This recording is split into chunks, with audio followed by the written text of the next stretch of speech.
তো গাইস, গেমের ভেতরে প্লেয়ারদের মধ্যে বিভিন্ন ধরনের প্রজাতি দেখতে পাওয়া যায়।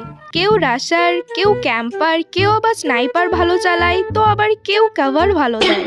কিন্তু আমি হলাম গেমের ভেতরে অলরাউন্ডার, মানে আমি শুধু সুযোগের সদ্ব্যবহার করি।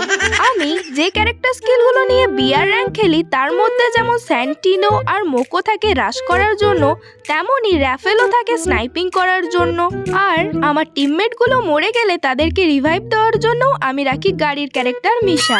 ঠিক যেমন এই ম্যাচে ক্লক টাওয়ারে ল্যান্ডিং করার সাথে সাথেই আমি রাশ করেছিলাম, আর এখন আমি দূর থেকে স্নাইপিং করছি।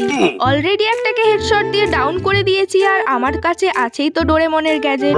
ওই দুটো এনিমিকে ফিনিশ দিয়ে এদিকে আসতে না আসতেই দেখি অলরেডি এনিমিদের মধ্যে ফাইট চলছে, আর আমার টিমমেট এখানে নেমে গেছিল থার্ড পার্টি করার জন্য।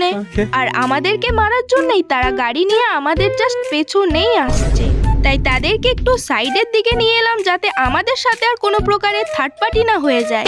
এইটা ছিল পার্ট 1, যেখানে আমি শুধুমাত্র রাশ করেছি। আর এই ম্যাচের পরের পার্টে তোমরা দেখতে পাবে ক্যাম্পিং।